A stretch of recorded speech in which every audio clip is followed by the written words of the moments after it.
की बात कही गई थी। अब केजरीवाल ने नामांकन के बाद बीजेपी पर सवाल उठाया। जैसा कि हमने बताया कि आज अरविंद केजरीवाल ने अपना नामांकन भी किया और इस दौरान उन्होंने कहा कि भाजपा ने केंद्र में रहते हुए 10 साल में कोई काम नहीं किया, तो 5 साल में वो आगे क्या करेंगे कुछ नहीं पता।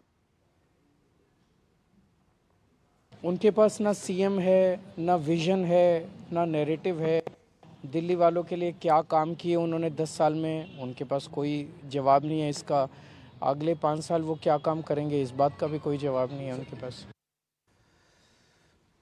और कांग्रेस नेता संदीप दीक्षित ने आम आदमी पार्टी से सवाल पूछा कि पार्टी अपना सीएम चेहरा स्पष्ट करे। आप तो बताओ आपका मुख्यमंत्री कैंडिडेट कौन है? आतिशी जी है नहीं, आपने कहा टेम्परेरी हैं, खुद आप बन नहीं सकते, जो हम लोगों ने बार बार कहा, सुप्रीम कोर्ट ने कह दिया, तो किसको बनाओगे? आप केवल एक आपने पर्दा डाल दिया है, पर्दे में आप भ्रम में रख रहे हो लोगों को कि हम लाएंगे केजरीवाल को लाएंगे किस चीज के लिए?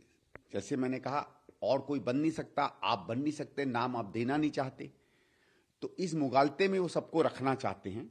सवाल उठेगा और सवाल उठने लगा है कि केजरीवाल की पार्टी का, आम आदमी पार्टी का कौन सीएम कैंडिडेट है। तो वहीं बीजेपी नेता प्रवेश वर्मा ने कहा कि केजरीवाल ने अपने कार्यकाल में कोई काम नहीं किया, ठगी का फल जनता उन्हें इस चुनाव में जरूर देगी। नई दिल्ली विधानसभा में सभी लोगों ने तय किया है, मतदाताओं ने अरविंद केजरीवाल की जमानत को जब्त कराएंगे। वो यहां पर फाइट में भी नहीं है, तीसरे नंबर पर जाएगा, क्योंकि यहां के गरीब लोगों के साथ में उसने धोखा किया है। यहाँ के झुग्गी बस्ती वालों के साथ में उसने कोई काम नहीं किया है। सभी कार्यकर्ता मेरे साथ में, सारी जनता मेरे साथ में चल रही है। और इस पूरी खबर पर बातचीत करने के लिए हमारे साथ हमारे संवाददाता अमरेंद्र जुड़े हुए हैं और साथ ही साथ हमारे जो कंसल्टिंग एडिटर हैं विनोद मिश्रा, वो भी हमारे साथ जुड़े हुए हैं। अमरेंद्र, सबसे पहले आपके पास आएंगे और आज जिसको कहते हैं कि दिल्ली में नामांकनों की धूम रही और खासतौर पर सभी पार्टियों के दिग्गजों ने पर्चा भरा है। सबसे दिलचस्प स्थिति जो है वो नई दिल्ली सीट की है, जहां पर दोनों ही दल या बल्कि कहें तीनों ही दल अपने अपने वादे और दावे कर रहे हैं। किस तरह से देखते हैं ये चुनावी लड़ाई? और इसके साथ ही साथ दूसरा प्रश्न हमारा इसी में जुड़ा हुआ है कि कितनी मुश्किल में केजरीवाल, जब उनके खिलाफ गृह मंत्रालय ने परमिशन दे दी है, ये बताया जा रहा है ईडी की जांच की। निखिल, जिस तरह से दिल्ली के दंगल का सियासी पारा लगातार बढ़ता जा रहा है, सभी पार्टियां चुनावी मैदान में हैं और मतदाताओं के बीच में जाकर जीत का आशीर्वाद मांग रही हैं और लगातार पिछले 10 जनवरी से लेके और 17 जनवरी तक की जो समय सीमा है उसमें अपना नामांकन भी दाखिल कर रहे हैं। और तीनों पार्टियां जो है मुकाबले में त्रिशंकु एक जो कहते हैं फाइट नजर आ रही है, लेकिन कहीं ना कहीं आम आदमी पार्टी सहित पूरी जो आम आदमी पार्टी है और खासकर अरविंद केजरीवाल की मुश्किलें जो है थमने का नाम नहीं ले रही है। नया अपडेट जैसा कि है कि आपको पता है कि अगर नवंबर 2021 में अरविंद केजरीवाल जब मुख्यमंत्री थे, उनकी सरकार ने नई एक्साइज पॉलिसी बनाई थी, जिसके तहत जो है उन्होंने यहाँ पर जो दुकानें हैं उनके आवंटन से लेकर वितरण तक की सारी व्यवस्थाएं थी। और उसके बाद जुलाई 2022 में इसी एक्साइज पॉलिसी को लेकर एलजी विनय कुमार सक्सेना ने इस पे जांच की मांग की थी और सीबीआई जांच की मांग की थी। इस पूरे मामले में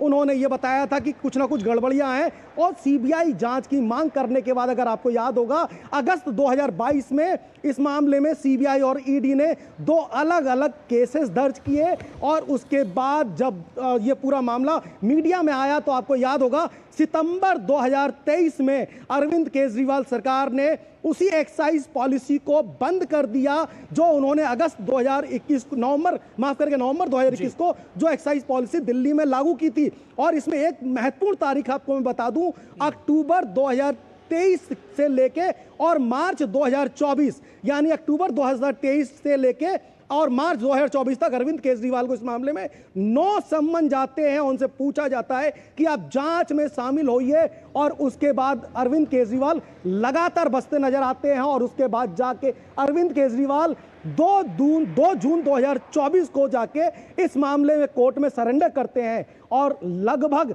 156 दिन उन्होंने तिहाड़ में बिताए हैं और उसके बाद 13 सितंबर को बाहर आते हैं। लेकिन जो ये ईडी और सीबीआई का मामला है, उनके गले की फांस की हड्डी बनता जा रहा है और जिस वक्त उनको सुप्रीम कोर्ट से बेल दी जा रही थी, उस वक्त उनकी तरफ से याचिकाएं लगाई गई थी। उसमें यह कहा गया था कि ये जो मामला ट्रायल कोर्ट में जाने के लिए नहीं है, क्योंकि इसमें जो पर्याप्त जो परमिशन होती है, जो एमएचए की तरफ से आती है, यानी कि मिनिस्ट्री ऑफ होम अफेयर की तरफ से जो परमिशन आती है, वो ईडी और सीबीआई की तरफ से ली नहीं गई है, लिहाजा इसमें ट्रायल नहीं चल सकता। और मैं आपको निखिल एक बात और बता दूं कि इस मामले में सीबीआई ने पहले ही अथॉरिटी से परमिशन ले ली थी और अरविंद केजरीवाल के खिलाफ ट्रायल कोर्ट में जाने के लिए पुनर्याचिकाएं कोर्ट में जा चुकी हैं। और एक नया अपडेट जब ये आया कि 5 दिसंबर को सीबीआई ने बाकायदा एलजी विनय सक्सेना को एक पत्र लिखा और उसमें इस मामले की पुनर्याचिका डालकर इस मामले को ट्रायल कोर्ट में ले जाने की बात कही। और 11 जनवरी को एलजी विनय सक्सेना ने इस मामले में उन्होंने अपनी संस्तुति दे दी और अब जाके आज की तारीख में जो एमएचए ने अभी जो गृह मंत्रालय का परमिशन है, दरअसल मैं ये समझना चाहता हूं उससे कितनी मुश्किलें बढ़ी हैं अरविंद केजरीवाल की। निखिल देखिए, एमएचए ने जो परमिशन दी है वो आज की तारीख में इनको परमिशन मिल गई है। इसके बाद आप ये मान के चलिए कि जो मामले, जो पर्याप्त सबूत लगातार सीबीआई और ईडी ये बात कह रही है कि उनके पास अरविंद केजरीवाल के खिलाफ पर्याप्त सबूत हैं, और सिर्फ अरविंद केजरीवाल के खिलाफ नहीं है, इस पूरे मामले में अगर आप देखें तो आपके 3 टॉप लीडर, जिसमें संजय सिंह 181 दिन जेल में रहे, मनीष सिसोदिया 551 दिन जेल में रहे, और इसके अलावा के कविता जो नेक्सस है साउथ वाला, वो जेल में रह के सब बेल पे हैं। तो ये पूरे नेक्सस के खिलाफ सीबीआई और ईडी के पास पर्याप्त सबूत हैं और ये जेल की सजा काट चुके हैं। लिहाजा इस मामले को ट्रायल कोर्ट में जब जाएगा तो सीबीआई और ईडी अपने पर्याप्त सबूत पेश करेगी, तो कहीं ना कहीं ये पूरी तरह से घिरते हुए नजर आएंगे, क्योंकि इस तरह के सबूत सीबीआई और ईडी के पास पहले से हैं। निखिल, ठीक है, आप बने रहिए हमारे साथ।